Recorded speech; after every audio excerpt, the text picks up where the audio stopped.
Espejismos. El pájaro en la pecera.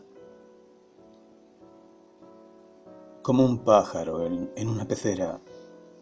Al salir del juzgado, la ola de furia fue trastocándose lentamente en otro estado, el vértigo.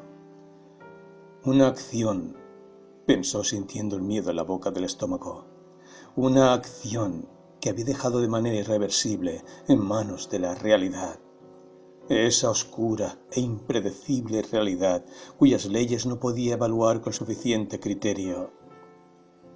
La pasión, que hasta hace poco tiempo atrás la llenara de argumentos irrebatibles, de un optimismo heroico frente a lo irrefutable de sus razones, fue diluyéndose los signos grises de los pequeños acontecimientos.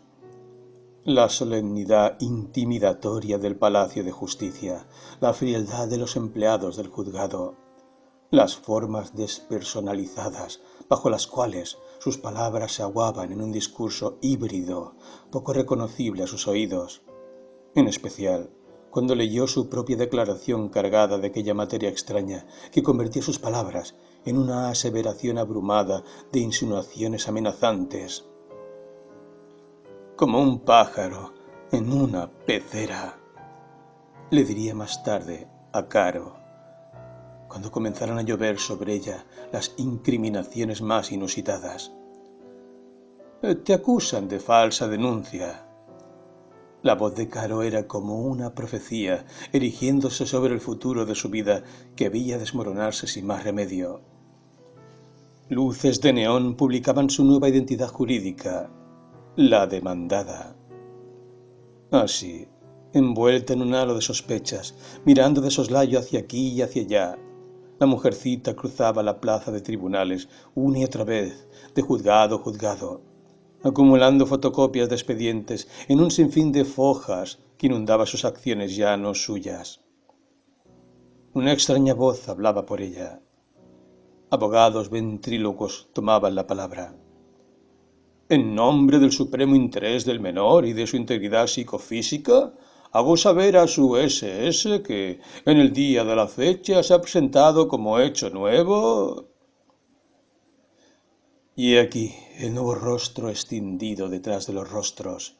El Mr. Hyde, disfrazado de cordero, volvía su sonrisa serpenteante sobre los rostros conocidos que alguna vez había tenido por familiares.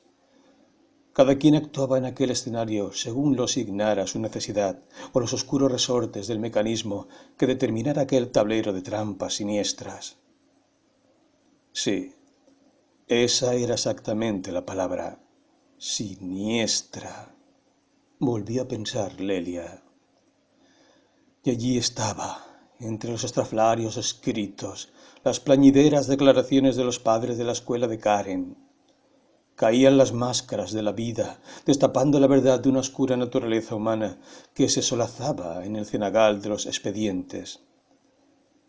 Ella los recuerda ahora, bajo la nebulosa que cierto grado de amnesia dispone para los estados de excesivo sufrimiento, cuando se pierde la patria, el sitio familiar y todo se extraña en un paralelo que, aunque real, se torna inverosímil. Eso trataría de explicarle más tarde a la anciana de la toga gris, sin esperanzas ya de ser comprendida. Aquel memorable día en que por fin hizo su definitiva entrada al templo de sus sueños. Y se habían dispuesto las cosas de tal modo. Lelia, que pronto comenzaste a ser mal mirada. Tu denuncia ahora había torcido el cauce en una jugada magistral de la abogada aguileña. En verdad, no era más que una jugada ad hoc, de lo que debe entenderse como el juego preestablecido. La trampa estaba desde el principio, pero vos, ilusa, no lo sabías.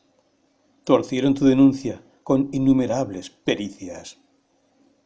El señor M.S. se presentó, escudado bajo la voz maternal de la abogada, expresando el dolor inmenso de haber sido sometido a semejante imputación.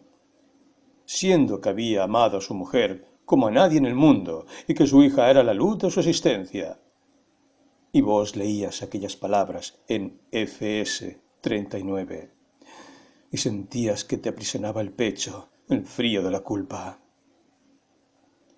¿Cómo podías haber sido tan inmundamente cruel? Pero, según el CMF, el señor MS muestra notables aspectos de simulación, violencia, enquistamiento en etapas pregenitales, compatibles con los hechos que se le imputan. Pero así todo, la cuestión era que el psiquiatra, de parte, argumentaba que el señor MS de ninguna manera presenta alteraciones que puedan determinar conductas sexuales perversas. Por el contrario, se ha verificado un alto grado de manifestaciones depresivas, producto del trauma al que ha sido sometido por verse separado de su hija. Y más tarde, Karen, de tu mano, separada atrozmente. Señora, usted no puede ingresar con su hija. Pero tiene 5 años. Así lo dispone su SS. Karen te dice que no quiere. Vos le explicás que no es tu voluntad, que es solo por un ratito. Algunas preguntas y listo. Y Karen, pálida, ya sin reacción, puertas adentro del despacho del juez, comparece ante su SS, escoltada por psicólogas forenses, y de parte, mientras vos esperás con las manos heladas en un banco incómodo del pasillo del juzgado, que salga finalmente tu pequeña, porque ya ha pasado más de media hora. Y el juez le explica que es por su bien, que cómo se llevan papá y mamá, y si papá... Y Karen tiene un acceso de tos, y le dan caramelos de miel, pero la siguen interrogando. Porque la menor, señora, deberá prestar declaración acerca de los hechos perpetrados como materia de prueba, entiéndase. Y el caso es que Karen permanece muda cuando el juez le pregunta si su padre le ha tocado las zonas pudendas. Su corazoncito parece paralizado cuando sale, y vos ves de qué modo, entre emperifolladas firmas de letrados y peritos, están estampados palotes con su nombre bajo el argumento de la dicente que comparece ante el juez en lo penal, que dice llamarse KS con DNI de 5 años de edad, que sabe leer y escribir, y habiéndose leído su declaración, la ratifica ante su eminencia y los peritos forenses presentes y que doy fe Dios tenga en su gloria a su eminencia, que será justicia. Y Karen, saliendo de tu mano hacia la plaza, sin responder palabra, sin querer ir a darle de comer a las palomas, dejando la Coca-Cola sin beber, mientras vos le acariciás el flequillo y le pedís perdón infinitamente por haber permitido que la sometieran a ser interrogada sobre cosas que su almita no quiere saber ya, porque ¿dónde están ahora los arcoíris de las criaturas efímeras y eternas? Ahora que ya es grande, pero no porque aprendió a poner la mesa y a cambiarle la jaula a su pajarito, sino porque la obligaron a poner su firma de palotes en una declaración penal. Y caminan juntas por las veredas conocidas, mientras el viento levanta remolinos de hojas secas, y vos la envolvés con su bufanda y la abrigás con tu tapado, pero ella no te abraza. Llega muda a la casa, se acuesta y se duerme. Su carita hierve, está con fiebre, y de noche llora diciendo palabras ininteligibles. Apenas audible, Lelia quiere escuchar la palabra lobo. Karen sueña con lobos. Tal vez le cuente más tarde que es una pequeña criatura de diminuto azul, como una princesa caída del cielo. Tiene las alas rotas y está en el desierto. ¿Igual que el principito?, interroga Karen. Pero no hay nadie. El aviador no aparece, ni el mítico zorro que empezara a ser feliz a las 3. Ni puede reconocer el nombre de su planeta, ni su luz darle consuelo. La noche cae súbita, como una guerra precipitada, como un hongo venenoso. Pero al mismo tiempo aquella noche es ríspida, verdosa y amenazante. Y allí están como las hienas sobre la aldea devastada, lobos y hienas dispuestos a lanzarse sobre ella, que ahora se encuentra sentada sin poder moverse en un banco de madera en medio de la soledad. Y alguien ríe de manera descomunal, como las sanguijuelas inglesas sobre el cuerpo de Catherine. Y otra vez, no sabe Lelia dónde empieza el sueño de su hija y dónde el suyo. Ambas, presas de una ambigüedad siniestra, cruzan el territorio de lo inverosímil en los impecables pasillos del Palacio de Justicia. Una hoguera resplandece a lo lejos, y ahora las risas son más claras. Gime Lelia abrazada a Karen. Dadme una cruz. Quiero ver una cruz resplandeciendo. Será mi última visión, repite la voz extenuada. Yo soy Juana, esclava de mis visiones. Ella, la hechicera, la doncella enviada a la hoguera en la plaza del mercado viejo de Rouen por herética reincidente. En sus últimos alientos pide por una cruz, aquella última vista consoladora antes de morir. Sabe que está sola. La nada la acecha y ella intenta combatirla con último vestigio de sus visiones. La familia celestial que la recuperara de su orfandad en la tierra, así clama su vida en su final absurdo, víctima de las conveniencias políticas de su tiempo. Su pasión, que nada quiere saber de la grosera trama que la catapultó de la flor de lis a la hoguera, esa imbatible pasión llama ahora a sus aliados celestes, aquellos que la arrullaron en el descubrimiento súbito de la infamia humana.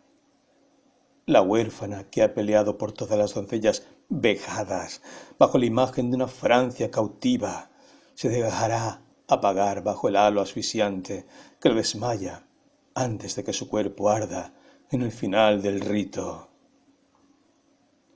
Así suceden los recuerdos en fragmentos que se unen a otras vidas, tal vez porque hay un común derrotero para los náufragos del presente. Espejismos de otras existencias unen su breve fulgor con el de la suya. Al menos eso intenta imaginar Lelia, recordando sus últimas notas sobre Juana. ¿Cómo puede trastocarse en simple materia de juicio una pasión de pureza tal que ni siquiera puede congraciarse con la puerilidad de la santería en que la han convertido 5 siglos después? Notas sobre Juana II. Y los ingleses la condujeron 2 días antes de Navidad al castillo de Rouen. Según se dice, sin suficiente fundamento, la encerraron, primero en una jaula de acero, porque había intentado huir 2 veces. Después la trasladaron a una celda donde la encadenaron a un poyo de piedra y la vigilaban día y noche. El 21 de febrero de 1431, la futura santa compareció por primera vez ante un tribunal presidido por Pedro Cauchon, obispo de Beauvais, un hombre con objetivos claros, aunque de dudoso corte espiritual, ya que esperaba conseguir la sede archiepiscopal de Rouen con la ayuda de los ingleses. El tribunal fue esmeradamente elegido por Cauchon y estaba compuesto por magistrados, doctores, clérigos y también empleados ordinarios. Solo fueron 6 sesiones públicas y 9 sesiones privadas. El benemérito tribunal interrogó a Juana acerca de sus visiones y voces. San Miguel, Santa Catalina, Santa Margarita, y puso notable énfasis en aquella sospechosa y satánica costumbre de sus vestidos de hombre. Cuestionó el sentido verdadero de su fe, confundiendo su pasión mística con una negativa producto, posiblemente, de diabólicas influencias para someterse a los dictados incuestionables de la Iglesia. De tal modo, sola e inerme, Juana enfrentó a sus jueces. Ya finalizadas las sesiones, se presentó a la Universidad de París, una idea grosera y tergiversada de sus declaraciones. Basándose en aquel artificio, los jueces decretaron que las revelaciones habían sido producto de manifestaciones del mismísimo Satán, y la universidad la acusó con expresiones fanáticas. Aclaración de la compiladora y cronista. Las notas desordenadas proliferan sin dar más que una idea imprecisa de aquella virgen que, según las últimas investigaciones, no era virgen ni santa, ni siquiera sucumbió en la hoguera, sino más bien resultó ser portadora de una labor diplomática. Además, según datan las últimas investigaciones de dos historiadores franceses, parece ser que tuvo la osadía de casarse y tener hijos. Según dice Lelia R. en alguno de estos escritos, ¿qué podría ser más significativo entonces? ¿El mito de Juana, más allá de científicas aseveraciones, o aquel insaciable horadar su recuerdo en busca de la verdad de su origen?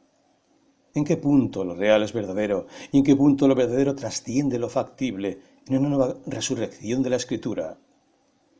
En otras palabras, la metáfora que trasciende aún las conveniencias políticas que en su origen y aún más tarde pudo ser parte de la génesis de la fábula. ¿No es más osado que la hechicera fuera vuelta santa? ¿No es más comprensible que la niña despertara la furia de su tiempo al negar el sentido patriarcal con que la historia ha de hacerse? Una historia de hombres, una y aún más. ¿Acaso no es el sacrificio final la mayor de las vejaciones? Por cierto, nadie habla de la lujuria con que estos tormentos se perpetúan. Nadie habla de aquellos golem que han erigido la hoguera histórica a través de los siglos. Y en mi carácter de cronista de esta historia, debo afirmar lo siguiente. Lo cierto es que, dados los elementos que han llegado a mis manos y de los que me he provisto a través de quienes conocieron y con mayor o menor fortuna han aportado datos de utilidad para comprender los móviles que llevaron a Lelia a semejante desenlace, todos estos elementos, notas y testimonios parecieron coincidir en la evidente transformación que trastocó su realidad en una especie de metáfora que pretendía anclar en los hechos. Podría decir que poco a poco Lelia comenzaba a identificarse de inquietante manera con la doncella de Orleans, con la desventaja de ser, en su caso, un personaje de fines del siglo XX, cuya heroicidad solo resultaba una especie de pueril cabalgata sobre un escenario nada propicio para las acciones heroicas, por lo cual sus actitudes fueron creciendo en una seguidilla de despropósitos y escenas de probado desquicio, al menos para la realidad a la que según sus circunstancias debería ajustarse. Las notas que siguen son reveladoras y tal vez, aunque entrecortadas, puedan echar luz sobre el sentido de los últimos episodios. Nota sobre Juana 3. Y sobre ella cayeron las más horrendas acusaciones. La pequeña campesina que declaraba con humildad no saber leer ni escribir, sin embargo tenía el fuego sagrado de las almas tocadas por la gracia de una pasión. Y eso era lo que más habría de enfurecer a los inquisidores de su época. Su verdadero cristianismo chocaba de manera notoria con el grosero y chabacano escenario de rituales y abúlicos recitados, comprimidos en oro, que ostentaba a los personajes como Cauchon. Retractarse. Jamás habría una verdadera retractación, y esto es una cuestión inherente a un tipo de naturaleza a la que ciertos individuos no podemos escapar. Mejor el fuego que renunciar a sus visiones, que entregar a Catherine, la Francia vejada, a los turbios intereses políticos de aquellos grises personajes que no podían comprender el profundo mensaje de la verdadera santidad. Y así habrá de ser. Así tienen que ser las cosas. La justicia de todos los tiempos echa sobre los mártires la sombra de sus culpas. Y no importa los episodios menores o mayores, el traidor siempre cumple su tarea. Está hecho de la misma sustancia. En mayor o menor grado, ¿no somos sólo leyendas que se repiten? Heme aquí, por ejemplo, a merced de las maledicencias de esos conspiradores de pacotilla ante los que debo humillarme. Tengo en mi poder recopiladas algunas de las cartas que últimamente han ido llegando al juzgado bajo el lacrado título de Hecho Nuevo. Sé muy bien lo que esto significa. Percibo la vileza, que es uno de los pocos signos de los hombres que percibo con tanta extrema claridad. Y no se me escapa que son muchos más de los que aparecen a la luz los que se han confabulado contra mí para separarme de mi Karen. He aquí un ejemplo digno de la mejor comedia. Carta de un padre solidario. Yo, I. B. En el día de la fecha, comparezco ante su eminentísima SS en mi carácter de simple padre de familia, afirmando ante su SS que las últimas semanas he sido visitado por el padre de la criatura, K.S., hija de la señora L.R., el cual se mostraba de tal modo afligido que espontáneamente me acerqué ofreciéndole ayuda para lo que necesitare. Al comentarme el señor M.S. la horrenda situación por la que estaba atravesando, en mi carácter de padre de 6 hijos y en solidaridad con su situación, me he ofrecido espontáneamente a presentar una carta junto con otros padres en contemplación del interés supremo de la menor en cuestión, teniendo cabal conocimiento de que la madre, la señora L.R., ha hecho más de un escándalo en la puerta del colegio, no solo ante la presencia de las asistentes del juzgado, sino en ocasiones en que, manteniendo charlas privadas con el dicente, ha hecho gala de la situación supuestamente abusiva por la que estaba pasando su hija, describiéndose a sí misma como una mártir, en tanto descalifica abiertamente la imagen paterna, y concluyo que ante tales expresiones, luego de los hechos mencionados, considero que esa mujer, dado su estado mental, no está en condiciones de criar a su hija, y que todo lo antedicho no es motivo por otro interés que el de ayudar a que la menor se críe en un ambiente propicio, que si la sociedad deja a estas madres al cuidado de las criaturas, Dios sabe qué destino les espera, y que, dando por finalizado el acto, y luego de ratificar con su presencia el documento presentado junto a otros padres, no tiene más que agregar, y que confía enteramente en el buen criterio de su SS, que Dios guarde a su SS, y que será justicia. Y esto ha sido puesto en FS 235. O cualquiera sea. No puedo seguir semejante mamotreto. Solo agrego que el vacío a mi alrededor es absoluto. El silencio atruena en mis oídos. Y he recibido cédulas y más cédulas que hablan de manera amenazadora. Y por consejo de Caro, que ahora se ha decidido a tomar el caso, más por desprecio hacia mí que por verdadero convencimiento. Solo por sus consejos me someto a pericias en extraños lugares, donde los alucinados se acuestan entre la maleza de los jardines de un derruido manicomio.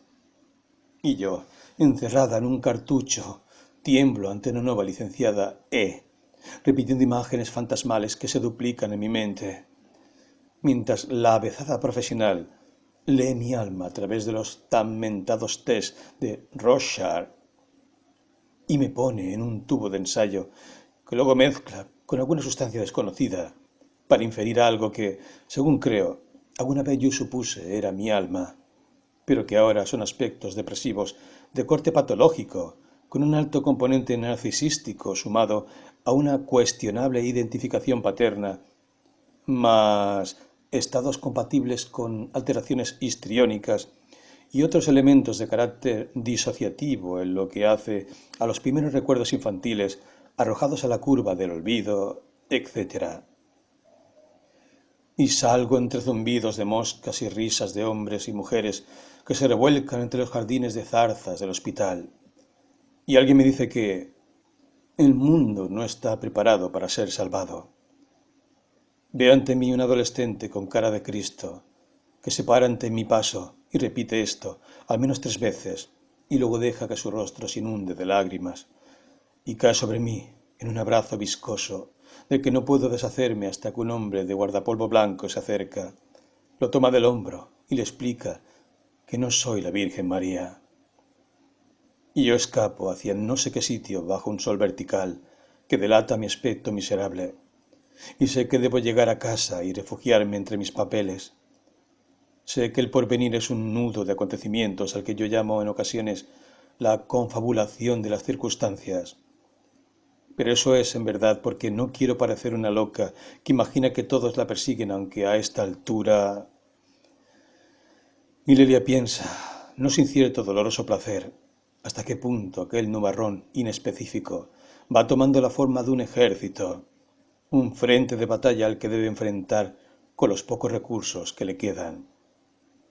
Y allí, Juana o Lelia, repetidas en desproporcionada contingencia, reciben la bendición de su propio ritual, el que se genera en la más absoluta intimidad para preservarse de las burlas del vulgo y de los comentarios insidiosos de los ignorantes.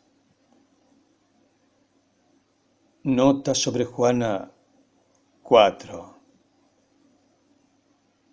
Y la doncella miraba a sus jueces con aire ausente, porque sobre su espíritu aún emergían consoladoras las voces de Santa Margarita y Santa Catalina, aquella que debió huir al desierto para conservar su pudor, y aquella otra que no pudo ser cruzada por las filosas puntas de la rueda de tortura, y debió morir decapitada por no acceder al deseo eterno de los conquistadores.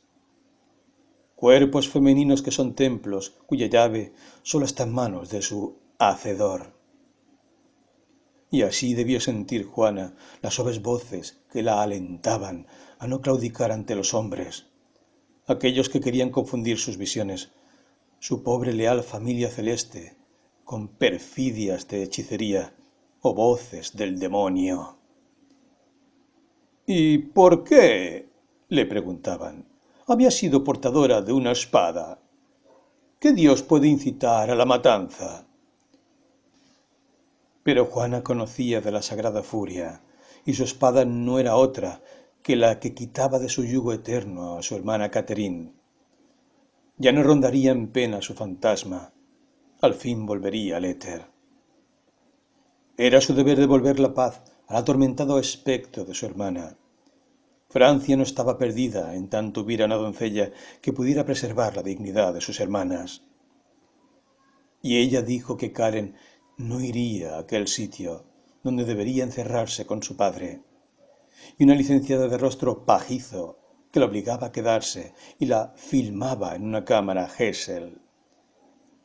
Cada uno de tus gestos, capturados por la mirada perversa que te dice que dibujes en el pizarrón las escenas de papá y mamá, de la nena con papá, y después te cuenta el cuento de los 3 osos, y mientras vos apenas mueves la tiza y ella prende la gran pantalla polarizada y te filma, te encierra en un archivo encintado para reunirte junto a tantos otros, diciéndote que es por tu bien que conozcas de nuevo a tu padre, mientras la otra licenciada asevera ante mí que es muy terapéutico, en caso de que así sea, para el abusado establecer contacto con el abusador, porque de este modo puede elaborar el trauma, y vos te negás.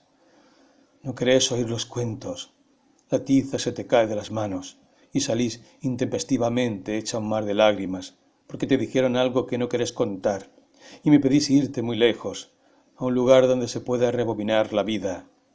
Las mismas palabras que decías cuando te vio la terapeuta porcina desparramando los Playmóviles y la otra que había intentado acostarte en la camilla mientras vos armabas un escándalo que a mí me resultó más que glorioso. Y ahora solo murmurás palabras a tu oso de peluche y después te aferrás a mi cintura y la comedia sigue. La máquina jurídica escupe papeles. Los sellos mareados se plantan una y otra vez sobre el bordecito superior inocente de las hojas. Las firmas con rulitos caligráficos hacen suponer una majestad empelucada en un escenario de corte inglesa. Pero muy lejos están las formas de sus minimalistas contenidos. Y así se desata la artillería de informes periciales. Informe número 5 del equipo interdisciplinario de terapias revinculares del juzgado en FS 178. y por lo tanto se concluye el evidente obstruccionismo de la progenitora, dado que la menor se niega a establecer todo contacto con su padre. Y aquello de que Karen no irá más porque aquella psicóloga pajiza la hacía llorar. Lo dijo Lelia después de aquellos episodios de la tiza y la salida intempestiva de la niña del consultorio, mientras el juez tamborileaba nerviosamente los dedos sobre el pulido escritorio. «Le voy a sacar la tenencia». Lelia lo miró con fijeza. Su furia había dejado de ser una simple oleada esporádica.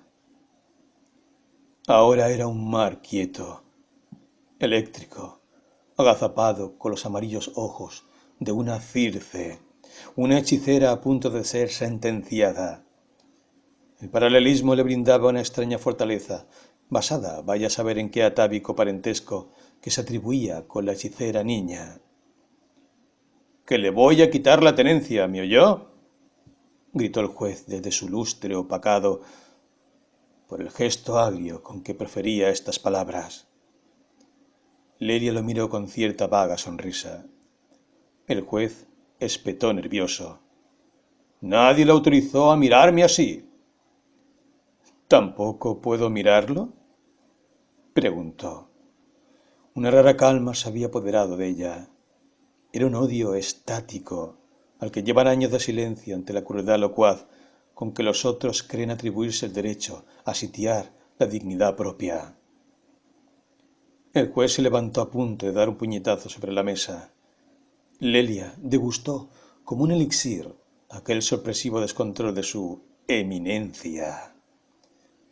Salió del despacho y volvió después de unos minutos. Había recuperado su tono solemne. «Por su bien y el de su hija le advierto, aténgase a las normas». Lelia sintió un parpadeo sobre las carpetas de expedientes apilados. Era la sombra del cuervo que repetía: «Las normas, atenerse a las normas». Sonrió para sí y tendió su mano fría hacia el juez, quien, sin responderle, se retiró del despacho. El tiempo transcurría y las cosas empeoraban. Caro tomaba blandamente su defensa. Veía cómo Lelia se hundía día tras día y esperaba. Le debía unas cuantas a aquella soberbia mujercita aristócrata que nada había hecho de su vida y gozaba de beneficios heredados sin esfuerzo alguno. Ella, por el contrario, había tenido que pasar por sobre las pequeñas humillaciones de una infancia opaca. Su buen nombre y su look le habían costado esfuerzo, horas de estudio y más que nada una sórdida lucha consigo misma. Menuda, insignificante, debió erguirse por sobre su estatura con el esfuerzo de un trabajo bien programado. Ocultaba celosamente la depresión de su madre, que la había postrado prácticamente durante años. Aquella imagen, la presencia eterna del psiquiatra, el llanto durante las innumerables noches, los frecuentes intentos de suicidio, conspiraban contra el perfecto diagrama que se había hecho de su futuro. Ahora, al menos, era algo semejante a lo que se había propuesto. Un pisito en Belgrano, gym, solarium, Giordano. Impecable look de joven abogada que echaba sombra sobre la opacada y casi espectral imagen de Lelia. Caro se atosigaba de actividades. En el fondo temía la soledad. Sentía pavor de encontrar dentro de sí el más mínimo rasgo de semejanza con su madre. Se había alejado de su familia todo lo que le era posible, y solo asistía a las reuniones de rigor. Lelia, para ella era una pequeña cuenta pendiente. Defenderla era aún más ofensivo que atacarla. Frente a esto, la mujercita de cabello rojizo quedaba fuera de juego. Volvía a balbucear, pedía maternales consejos a los que Caro respondía con estudiada frialdad. Lo cierto es que a medida que proliferaban los informes y los testigos se multiplicaban, la pequeña aristócrata comenzaba a mostrar una actitud cada vez menos conveniente. Había levantado su espada y arremetía contra un ejército poco previsible. Apercibimientos, informes, testigos agazapados en las páginas de un expediente cuyo contenido le era de algún modo ajeno. La señora se viste de forma inapropiada, revelando su atuendo, su cuestionable estado mental. Exceso de collares de eucaliptos, chalinas hippies, polleras de bámbula, alpargatas. La señora L.R. toma sedantes. La señora L.R. ha tenido delirios, desmayos.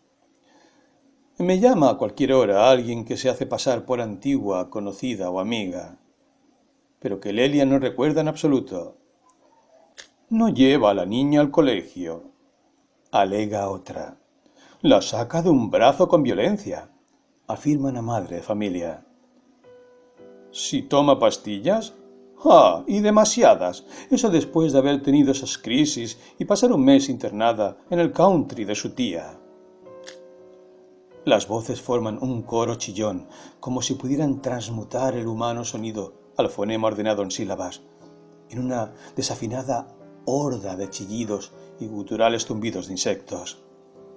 Pero ¿cómo podrían saberlo? ¿Quién la vigilaba? Y de aquel episodio de desmayo y el mes en el country de la tía Dora, ¿cómo se habían enterado? ¿Quiénes eran esas voces misteriosas que aparecían en los expedientes? ¿Vecinos a los que alguna vez saludara con cordialidad el encargado del edificio, los padres de los amiguitos de su hija?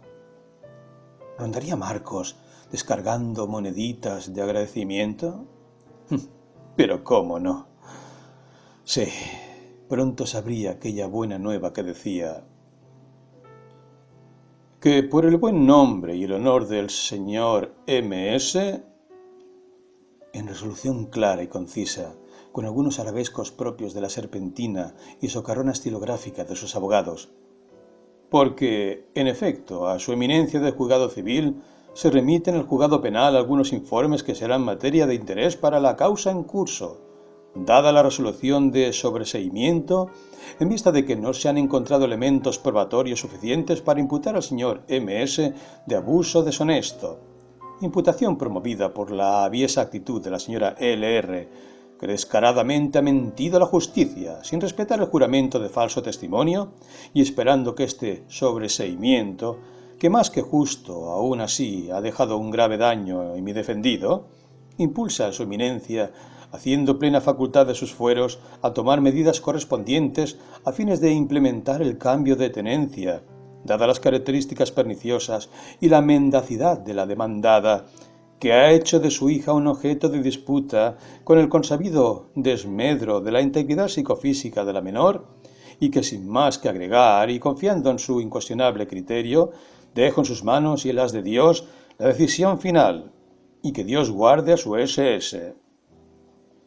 Firma con firuletes el doctor T.